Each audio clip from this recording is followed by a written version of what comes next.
Here's a technique you don't see too much of these days.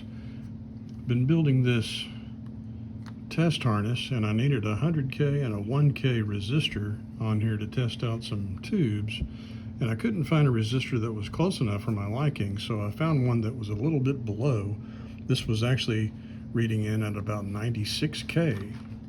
So I took this file and just slowly worked away at the edge, and you can see a little notch right there on both of those, and I kept reading on the meter until it reached the value that I wanted.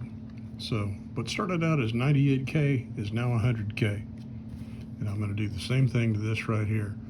So anyway, it's not necessarily approved, but with a file and some resistors that are a little bit lower than what you want, you can come up with a more precision value with just this handy dandy file.